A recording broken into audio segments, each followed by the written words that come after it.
What up nerds, I'm Hansi and today we're making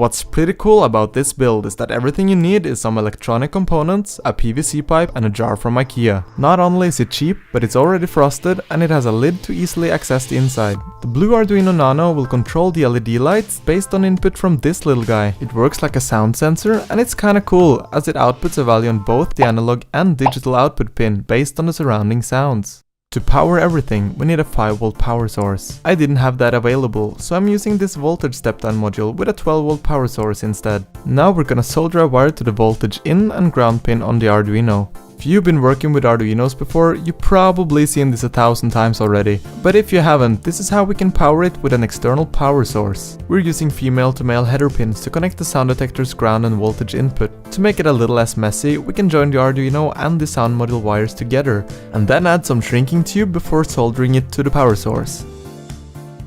Now we can shrink those tubes and we can shift our attention back to the Arduino. To get the sound signals, we'll be using an analog pin which will read a value from 0 to 1023 from the analog output on the sound detector module. The last thing we need from the Arduino is a way to control our LED lights. We're gonna use some individually addressable LEDs, which can all be controlled from a single digital output pin. The LEDs also need to connect to the 5V power with their positive and negative wires.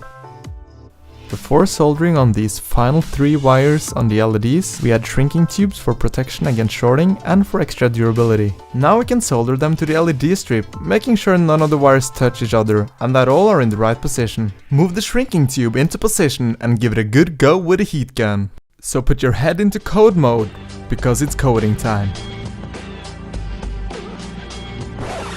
As we only get one sound input, it's easy to make a simple but rather boring version of this program. There are many ways to make it more interesting, by for instance detecting the intensity of a song. I won't be going through the code in this video, but I'll post a link to it down below. If many of you want a complete walkthrough, please tell me in the comments and I'll see what I can do.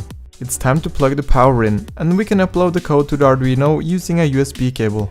Let's put some music on and give it a test run.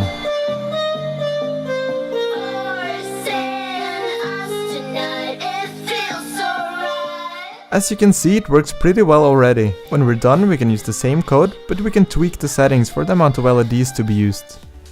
To make everything fit inside our PVC pipe, we need to wrap it together and make sure that we can access the Arduino, the power, and that the sound detector has a free path to the surroundings. Using a hacksaw, we can cut the PVC pipe down to the length of our wonderful IKEA jar. Then with some pincers, cut a little indent on the bottom to make room for the LED strip. Take our little pack of electronics and stuff it into the PVC pipe. Keep the inputs flush with the bottom hole so we can easily insert a power or USB cable. Now we can carefully wrap the LED strip around the pipe. If you have enough, you will get a stronger and more even light if you make sure that there is no space in between each round. We'll cut the strip at the top and glue it nicely in place. Now we have a cylinder of light. That's so cool! So guys, initially I thought the glass was made out of acrylic, but guys, look at this guys. It's not. It's made out of real glass, guys. So guess what happened? Look at this, guys. It's crazy. The glass cracked. What the f***? Guys, look at this. How cool is that? No, but seriously, the glass on the lid did break, so we need to make a new surface out of acrylic. We can use a regular hole saw the same size as the PVC tube to drill the hole.